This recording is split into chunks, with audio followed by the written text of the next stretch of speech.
A meditação de hoje, ela se encontra no livro de Jonas, capítulo 3, do verso 5 ao 10.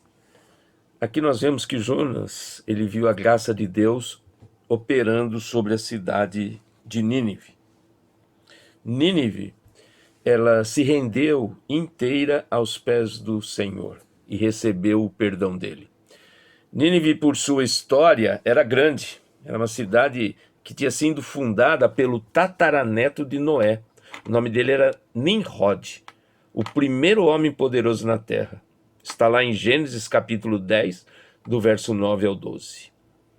Nessa época aqui, Nínive, ela era uma cidade que tinha mais ou menos de 600 mil a 1 milhão de habitantes.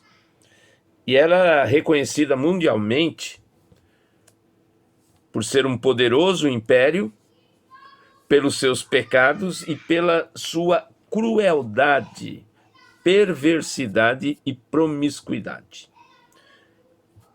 Esse capítulo 3 de Jonas, conta a história do maior avivamento que já existiu. São mais pessoas convertidas aqui, no capítulo 3, do que em todo Israel, no tempo antigo, no Antigo Testamento, no dia do Pentecostes, no Novo Testamento. É claro que a igreja teve grandes avivamentos durante sua história. Teve o primeiro e o segundo grande avivamento americano. O segundo avivamento americano foi com o pastor Jonathan Edwards, em 1703. E ali, o que houve de frutos foi a convicção do pecado, levar a sério as coisas espirituais, preocupação com a glória de Deus, apegar às escrituras, mudança de comportamento, relacionamentos transformados e a influência da igreja na sociedade. Vejamos o texto.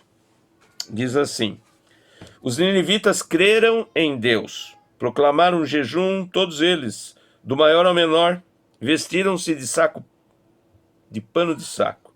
Quando as notícias chegaram ao rei de Nínive, ele se levantou do trono, tirou o manto real, vestiu-se de pano de saco e sentou-se sobre cinza. Então fez uma proclamação: por decreto do rei e de seus nobres, não é permitido a nenhum homem ou animal, bois ou ovelhas, provar coisa alguma. Não comam nem bebam, cubram-se de pano de saco, homens e animais. E todos clamem a Deus com todas as suas forças. Deixem os maus caminhos e a violência. Talvez Deus se arrependa e abandone sua ira e não sejamos destruídos. Tendo em vista o que eles fizeram e como abandonaram os seus maus caminhos, Deus se arrependeu e não destruiu como tinha ameaçado. Eu quero me ater ao versículo 9, que diz assim: talvez Deus se arrependa e abandone a sua ira e não sejamos destruídos. O avivamento, meus queridos, ele é necessário para a vida da igreja. É necessário para a nossa vida em particular.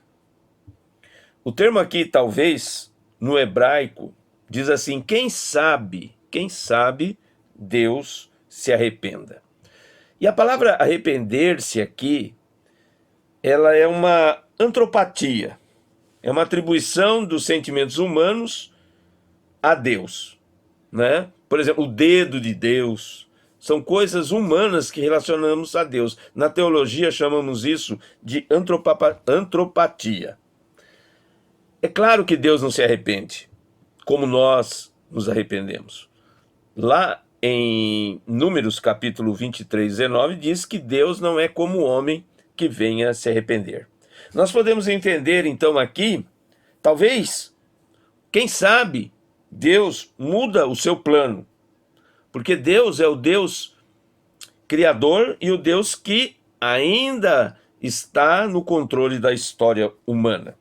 E abandone a sua ira. Talvez Deus não fique irado conosco e nós não sejamos destruídos.